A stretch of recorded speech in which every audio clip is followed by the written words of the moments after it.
Hi, everybody, and welcome to TNMCoaching Unplugged and Zoran and Todorovic Interconnected podcast. I'm so grateful and happy to be with you once again.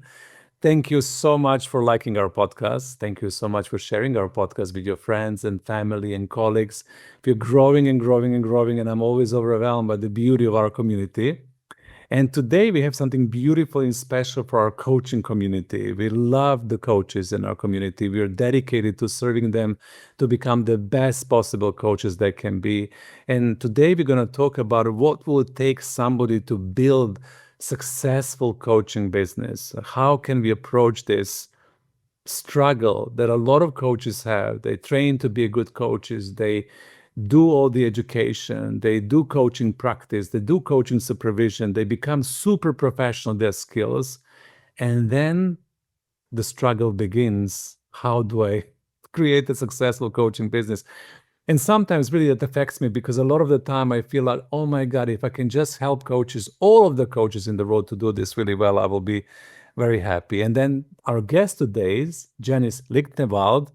It's extraordinary executive coach, strategic thinker, and she is the one who spends some time looking into this pain point. She looked into how can she build up the supporting structure for the coaches to be able to help coaches create strong, sustainable business while being aligned to their values, purpose, and mission, which is for me win-win situation. And through her coaching Business Builder 101, she has managed to do exactly that. She's an extraordinary coach. She's a PCC, but also MBA.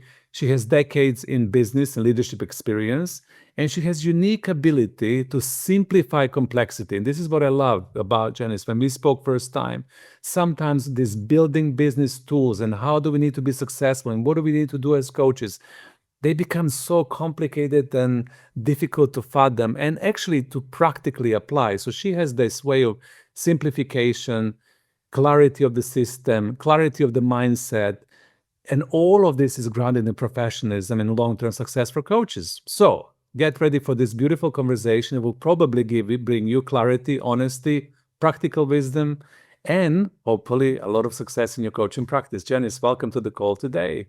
Oh, thank you very much. I'm very happy to be here. Yeah, wonderful. And yeah, as you know, a lot of coaches are struggling with this, struggling. This is a big pain point for all of us, including me. I remember at the beginning of my coaching practice, I was like, oh my God, how am I going to do this? So what inspired you to get into this field? What was something that really moved your passion to start thinking about offering this wonderful program and support to coaches around the world? Well, the origin story is a little bit funny in that it was a little bit out of irritation that I did it because I had several new coaches that came to me for supervision, and then it turned into questions about business. And after the fifth coach was asking me the same questions over and over again, I was like, I need to write this down because I keep saying the same thing over and over again. And what I realized in talking with these coaches is that I was bringing a unique perspective. My MBA is in sustainable business, and it was a social entrepreneurship school. So it was how do we do good in the world through business? And so entrepreneurship was just a part of my DNA, and I didn't realize what a gift that was. And I wanted to give that to others because the other side of this is that there are too many amazing coaches out there who aren't practicing because they can't have a sustainable business. They can't make a living doing it. And I just that frustrates me that it's such a waste to have, and the world needs help. Coaches, we need coaches. So it was part, I wanted to stop repeating myself. And the other part was I don't want talent wasted. Yeah, beautiful. I mean, beautiful purpose, and I'm like you, I always think whenever in TNM Coaching Academy, we have graduates and people who, are brilliant professionals, and then they have struggles getting out there, being visible, offering their services. knowing how to do this. They just want to coach, but they don't know how to position themselves. It always kind of gets, oh my God, let's do it. So that's your journey, and bringing your background in the sustainable business from your perspective. What did you see in the market of coaching when coaches are able to build up sustainable, successful business? What are the foundational elements that they need to put in place to be able to walk that path of creating sustainable, successful business? What successful coaches, as you say, coaches just want to coach. So the idea is, how do they set up systems around them that allow them, for the most part, to just coach? So the foundational elements are that you have a system. You have a system that people can book sessions with you on. I mean, some of it. I mean, it sounds so basic, but that clients can book their own time. They can go in and find time with you, and you don't have to be a part of that process. Because part of it is, if if a client has to contact you in order to make an appointment with you, that is a point of friction. So how do you remove those points of friction? You want to make it easy for them to say yes. The other part of it is setting up a good financial system. So making sure that you have automated billing, that you have a bank account, that you have a way to track your money so that when you have to do your taxes at the end of the year, it's not a huge effort, but just more of a click of a button. So you're putting these administrative rails around your business so that you can just operate. So yeah, it takes a little bit of work to get that set up, but once it's going, it requires very little to keep it going. And then you get to just coach. That's beautiful. So the basic systems, they need to be in place. And what you're saying, surprisingly, sometimes we take for granted that those systems will be in place, but a lot of the people don't even go to that extent, right? They don't. So people will say, well, I'll just, for instance, well, I'll just invoice people, or I'll send them a Venmo or a PayPal request. But there's so much more involved in that. And that's one of the things when we go through the Coaching Business Builder course, people are like, oh, I hadn't thought about that piece. Oh, I didn't know that that was something I had to do.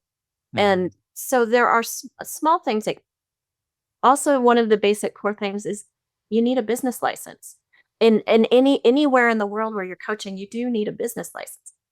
And you need a business license often in order to open a business account. And so there's an order in which things need to happen. None of this is complex. We're not building rocket ships, but there's a lot of little bits of work that need to go along. And we try in the Coaching Business Builder to set it up in a way that makes it very, very simple.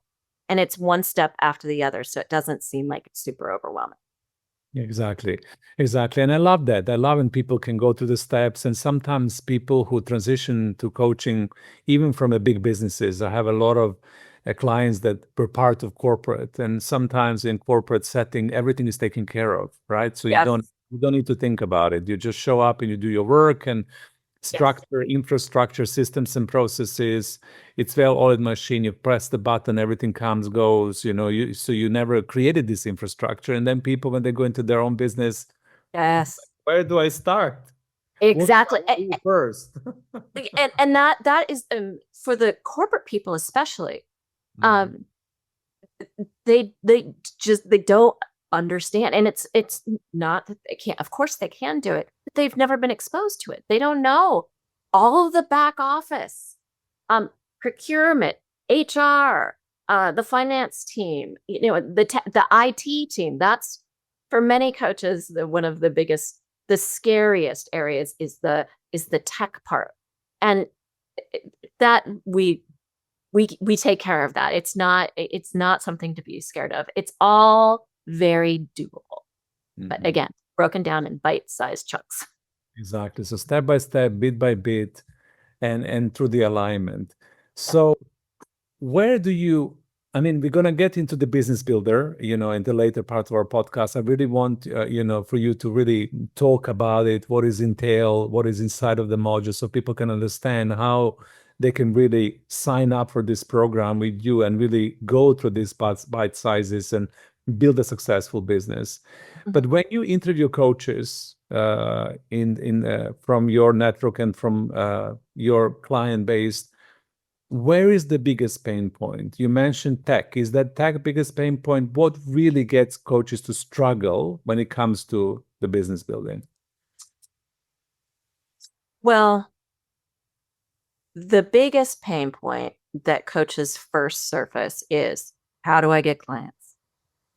That's what they think their biggest pain point is in the beginning. How am I ever going to find enough clients? And actually, our coaching business, the coaching business builder program doesn't actually address the client part of it, getting clients, because there's so much more work that needs to be done before you can even think about how you're going to get clients. Right. And I think really, truly, the biggest pain points are discovered as the coaches start actually getting into their business. And it's, how do I operationalize this work in a way that doesn't become all consuming? It's managing calendars can be a struggle, especially if you have if you are working for multiple organizations. That can be a struggle. As I'm thinking through this question, there isn't just one pain point. It really kind of depends on the individual of what is going to be the challenge for them. For some, it's the financial piece. Asking for money. That is one of the biggest challenges, is actually asking people to pay them, because it's a helping profession. So a lot of times people feel a certain way about, really, I'm going to ask people to give me money to talk to them, which is, my uncle said to me, he goes, people pay you to talk to you? And I'm like, yeah, actually they do. But and then asking for what you're worth, and being clear. And so that's one of the things that we do in the program, is how to get comfortable with asking for money and asking for a rate that is in alignment with who the person is, their experience, their training, and that they can feel okay about saying. And then I usually say, and then talk to your best friend after you decide your rate and tell them, and then they're going to tell you you've picked something too low and that you need to think higher of yourself. So setting rates, I think, is a really hard one. Yeah. Yeah, I agree. Janice, I talked to a lot of coaches who feel really insecure about that. It's a point of insecurity. They always undercharge in a way that they feel it's, how can I? So I think that's a very important point. And also that directs the energy as well. How do you set up your business? Because your rates are, your margins, your profitability. Yes. And depending on, I mean, you also have to, in rate setting, we're getting very specific, but in rate setting, you have to think about your audience too. I had one client who his dream was to coach creative people, creatives. Creative people often don't have a lot of extra money. And he knew that. He was making an intentional choice. And so his rates could not be the same rates that you might charge a CEO. On the other hand, if you're working with C-suite executives and you're charging a really low rate, they aren't going to see value in that, because they have a mental model of what quality is and what value is, and your rates need to reflect that if that's your audience. So it is, it's a more holistic discussion than just, what am I going to charge? Why are you charging? What kind of clients do you want to attract and work with? Who do you resonate with? Who resonates with you? So That is another struggle that comes up with coaches is niche. Mhm. Niche. And I have a slightly different perspective than the coach training school that I went to and what they taught. And I believe in niche. I think niche is important, Mhm. but I don't believe that you can truly understand your niche until you've coached for a while. Because Mm. you may think you want to coach a certain audience, but then once you start engaging with them, does your heart, does your energy resonate with that person? And does their energy, their heart, their soul resonate with you? So you have to coach a lot of people to find that. And then when you find that resonance and Mhm. that certain, that's where the magic really happens. But you got to do the work for a little while. So I encourage people to coach anyone and everyone they can for a while and then observe, okay, who am I really clicking with? Who's Mhm. clicking with me? And then you start to hone down it and get a niche and start talking about yourself in that way. That Mhm. is my opinion. Mm. I share your opinion really. I think that you need to know yourself more as a coach. What is your unique coaching style? Where are you authentic? What is in alignment with your purpose, with your values as well? As you mentioned, one of your clients who loves creatives and wants to coach creatives, that you find your niche within the environment. And I think if the coaches go too quickly, too soon into niching, then they lose themselves because it becomes something that is inauthentic. And I think that also strong business development comes from you knowing who you are and what you stand for and what you love coaching, right? So Yes, yeah, yeah, 100%. yeah. Absolutely. Yeah. It's beautiful. I mean, I remember being coached around at the beginning of my coaching practice, Janice, and one of my coach, he had this strong start was name of his class, and strong start was that we really needed to get into the niche immediately. And I was a young coach. I didn't know. I was like, I don't know who I want to. I want to coach everybody. This is what I said. I want to coach everybody. And he was like, no, you need to niche. I said, I want to coach everybody. Until later on, I've discovered at that time in my practice, the entrepreneurs were people that I really enjoyed coaching the most. And I was really good in coaching entrepreneurs, and I understood their complexities and mindset and so on and so forth. So from there on, I went in different niche later, but I agree with you that niching is very, very, very important, but later on in your practice, right? Yeah, you've got to find what do they say? Just because something's easy doesn't mean it's no. I mean, find the easy thing. Our Mhm. our lives are challenging and difficult. Why not work with people that you are drawn to that bring out the best in you because you're going to bring out the best in them. Exactly. Exactly. So what you're saying is that operationally, that the first foundation of success is people really understanding the systems and processes and creating the effortless systems and processes, no matter how, what is the language I'm using, boring and mundane this looks like. Because sometimes when we start talking about it, people say, hold on a second, let me do this later, right? Like, let me first do this and I'll do that later. And what you're recommending is to start from the foundational space, right? Yes, yes. I like to call it the bread and butter, meaning Okay. it's not sexy, although sometimes I find it sexy. I love a spreadsheet. But it's not sexy, but it's the foundation. It's um one of the things that we talk about in the course, and we just completed one, so that's why it's very fresh in my mind. Um, is um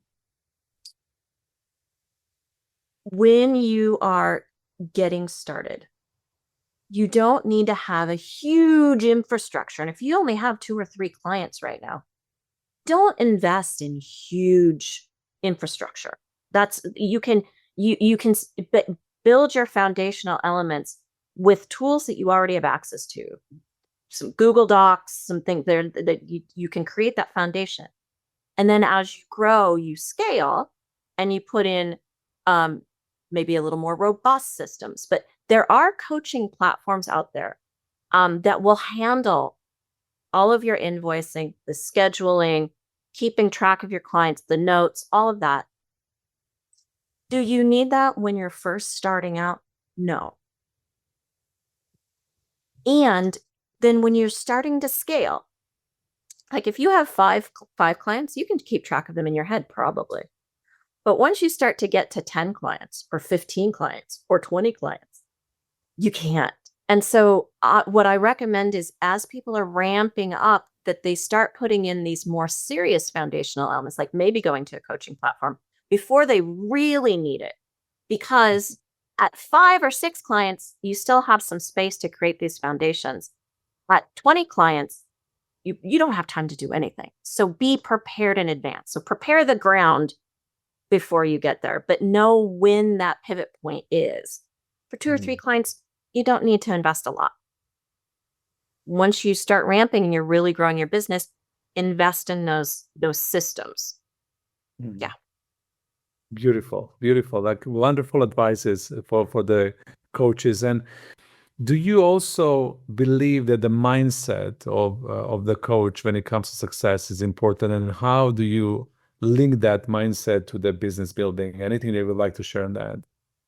Yeah, we actually have a whole unit on mindset. And it's if just like we work with our clients, if you go in with an attitude that this is a necessary evil that you have to do, Mhm. you're never ever, it's never going to be fun or easy. It's always going to seem like a chore. So we go through different, we help people navigate through what is it that is getting in your way Mm. of looking at yourself as a business person, as an entrepreneur, because we are, as coaches, we are entrepreneurs. Exactly. We are business people. Yeah. And getting that shift, because ultimately for all of this, is that my hope and dream is that I can help coaches see themselves as professionals. Mhm. And the more that we treat ourselves as professionals, the more our clients energetically are going to treat us as professionals. And so if we don't treat ourselves as professionals, why would anyone else? Mhm. So putting these systems in place professionalizes our work. And there's something empowering about having your financial systems in order, having a great calendaring system. That is my person. I try to make it fun and interesting. But it is, if you go into it as I have to do this, it's never going to be fun. What if you went in with an attitude of, I'm professionalizing myself. I am showing the world that I am a professional and I am worth working with. That then helps. It just helps how we show up in the world energetically. Exactly. Exactly. So the energetics of this is very important as well. And some of the people who are listening to this podcast know that we believe in that what is this vibration, the frequency that we send into the world? How do we show up in our professional expression of ourselves, and how people receive us? Because sometimes when people receive the good service, they really feel, like I would like to engage. And then of course they will refer us to the people that are coming as well. So it's beautiful, that mindset of professionalism and simplicity and systems and processes in place. Yeah. I also bring a mindset in that there are over 8 billion people in the world. There is plenty of opportunity out there for all of us to find work. There's plenty of opportunity. And not everyone is the right person for us. And so I believe going out and, if someone says no to me because I'm not the right coach for them, I do in my own practice, if I get a new client who comes in and has never done coaching before, I insist that they go interview 2 or 3 more coaches before they make a selection, because it's more important to me that they find a good fit than me getting them. And for newer coaches, newer coaches, and they're like, why would I send a potential client away? It's because if they're meant to be with you, they'll stay with you. And I believe that energetically puts good energy in the world, and that the right people will come to you. Exactly. Exactly. I do the same. And I've done it when I was really young coach. Honestly, that was one of the coaching that I received from one of my mentor is to make sure that the client is the right choice for you and the right choice for your client. And sometimes when you feel that this client is not right for you, even decline them, you refer them, you say, I'm not the right coach for you, go forward. And I think that, again, impacts the way we do business and attracts new clients that are supposed to be working with you. And I love this mindset, Janice, of abundance versus scarcity mentality. There is not enough. Yeah. Because sometimes we get into that, there is not enough, there is not enough. I can hear from the coaching, it's very competitive out there. There's so many coaches nowadays. Coaching profession is blooming. And I kept on saying the coaching profession is accelerating. There is more than $8.5 billion in return in the coaching industry, just growing exponentially. So this is one of these industries that is actually in growth and expansion. So the opportunities are endless. But with that endless opportunities, how do we navigate that? And how do we find the clients? And how do we create success? So in your program, I mean, if you can look into this a little bit more in detail, if you're okay with that. So what are the modules and sequences? What will people learn if they sign up? So the modules, it's 8 modules. Is that right? Hold on, I need to open it up. Oh my gosh. It's open it up, it's very nice. I ask you that question as well because I'm super curious, and I know that sometimes the audience, especially the coaches who are listening to this one, they will be asking questions, but what is it? And I would really love us to comment a little bit on that and for you to explain so they can hear it from you instead of listening or from the podcast or learning from your landing page. So anything that you would love to comment. So how does it look? Okay. So it's 10 modules. I have a side note that I want to say. So there's an assessment out there called the Hogan assessment. Yes. Some have done. And in the morals and values inventory section, one of them is commerce. And I have very low commerce, which means that money isn't that big of it. I mean, I like money. I like spending money. It's great, but it's not a driver. So why I have systems in place for invoices, because I will forget to send invoices. And I'm not a very good salesperson either. So it's like, oh, how many modules do I have? I don't know, 8, 10. I don't know. So forgive Thank you me. so much for the clarity. It's so nice to see your personality shine. Yeah. Yeah, I'm just not a good salesperson. I just want to do the work. I just want to coach. No. So 10 modules. Of course, there's a context setting that we do, context setting. And then one of the first modules, and I bring a lot of humor to all of my work. I weave in existentialism and stoicism into my work as well. And one of the elements of existentialism is that life is absurd, and life is absurd. So I like to bring a cheekiness to things, especially when they might be challenging or difficult. So the whole idea of this is getting your professional ducks in a row. So every module has rubber ducks in it. And so we talk about what does it mean to get your ducks in a row. And we look at the strategy for success for the course. Then we talk about where most coaches get stuck. And we really put it into view. And this is where we talk about mindsets and help people understand where am I getting in my own way.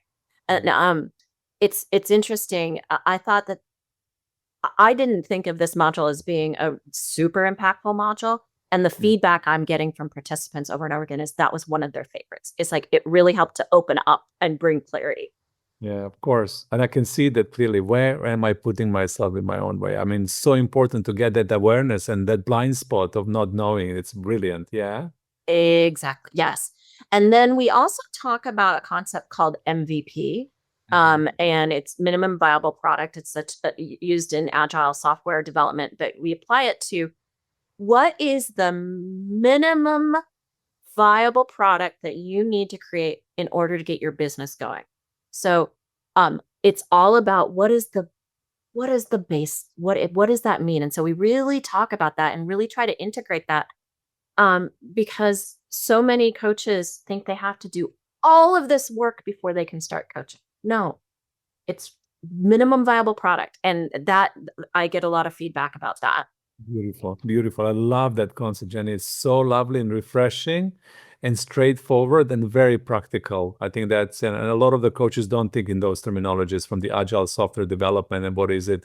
And I love that you're introducing this digital terminology as well, because it's so current for us, all of Yeah. us. Great. Yeah. Yeah. Yeah. Well, and I come from a technology background. I wasn't a technologist myself, but I was technology adjacent. Mhm. So I learned a lot of stuff.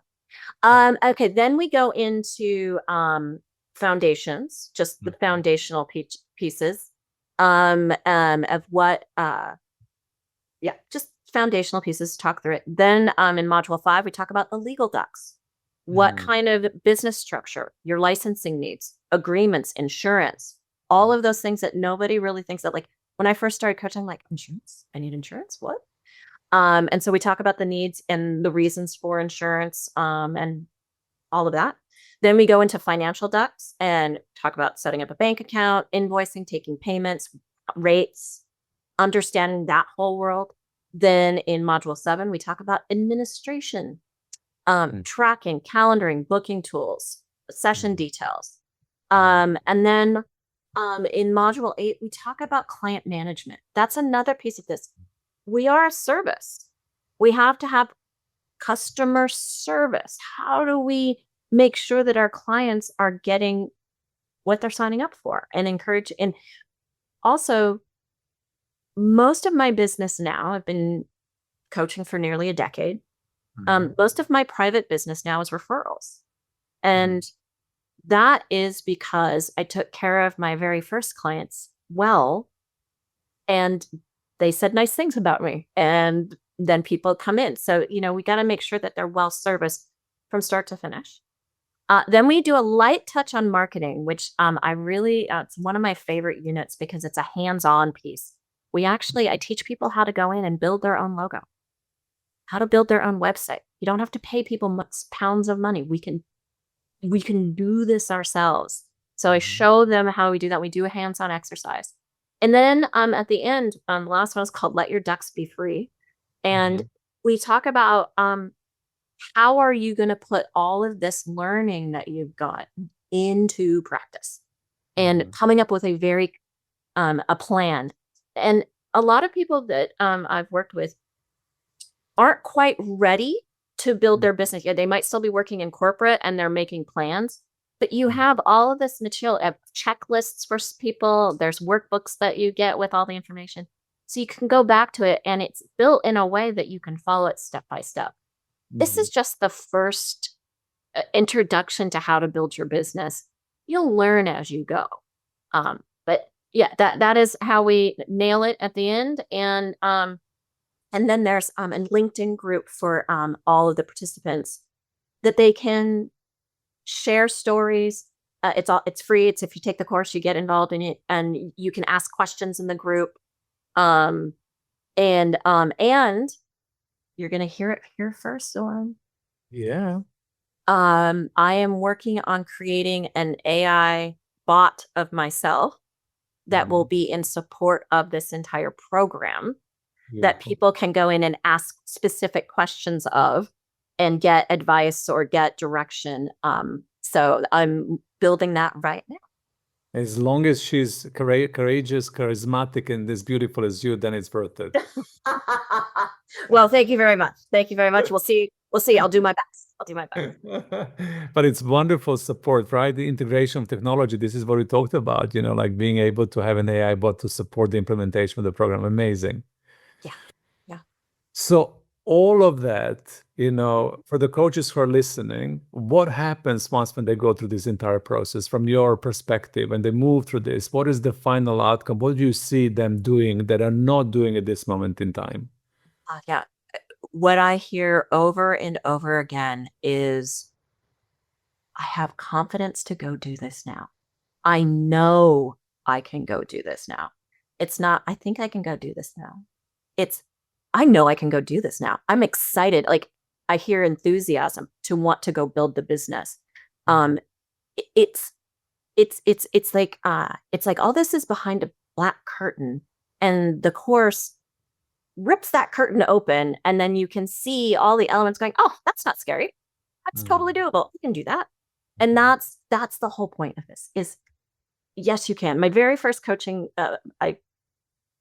we do a whole module on naming your coaching practice. When I first started, I called my coaching AIC, which is actually I can do that. And that is at the end of all of this. My deep hope and dream is that coaches feel empowered and that they can see that they can do this themselves. And it doesn't take that much. It takes a little bit of effort in the beginning, but it doesn't, it becomes its own engine. It will feed itself. Beautiful, beautiful, beautiful, beautiful. Thank you so much for that. I mean, the bigger service of the coaching community, it's exactly what we need nowadays. I know a lot of the coaches who are listening to this, they're thinking, oh my God, how can I do this more often, quicker? We're going to reference sort of your websites and landing pages and your social media so people can reach out to you and start, they're building their coaching business correctly. And what I love the most is that simplicity of foundational work that needs to be done, that sometimes we neglect or we forget, or we're too focused on how do we get clients. Exactly what you said at the beginning. How do we get clients is my first question. When in turn, we need to build up the foundation and clarity and understanding and confidence and mindset. And then from there on, systems and processes, and then the clients come to you. So it's a beautiful way forward, isn't it? Yeah. Yeah. And energetically, you get clients because you have all of this momentum behind you, this professionalism. And again, energetically, you're putting that out there as I'm a professional coach. I have my act together. You should work with me. Exactly. So what is your call for action? So if you think about wonderful coaches who are listening to this, what would be a call for action for them? My call to action for them is just get started. Just do it. And I mean, if they're interested and want to look at the course, they are more than welcome to come look at the course. There's an on-demand version, and also we're going to be doing some work together, I believe. But I really, this is so critical that we get coaching voices out there in the world. And in order for coaches to be able to do their work, they need to have sustainable businesses. So get out there, just start. You can do this all on your own. You really can. Wonderful. Janice, thank you so much for being you. Thank you so much for bringing this into our attention. As some of you know who listen to this podcast in TNM Coaching Academy, we have masterclasses, foundational programs, and advanced programs on enrollment for 2026. Part of this New Year's curriculum is going to be Janice's course as well. So for the coaches who are thinking about enrolling with our academy, please know that in addition to what we teach you about skills, competencies, tools, models of coaching, mindset of coaching, we're also going to dedicate and devote some time in helping you create the business as well, which is then empowering you to create the change and to evolve our world. So thank you so much, Janice, for coming to this podcast, for sharing your knowledge and skill, for being the force in the world who is helping coaches in the most positive way. And for everybody else, thank you so much for tuning into this podcast. I'm super grateful and happy. I hope this was valuable, especially for you coaches, and also for people who are thinking about moving into coaching as well, because we have a lot of people who come to this podcast being aspirational. One day I will become coach, and that one day might become soon. And then you need to know how to build your business. So thank you so much once again for tuning in. And Janice, bye for now. Goodbye.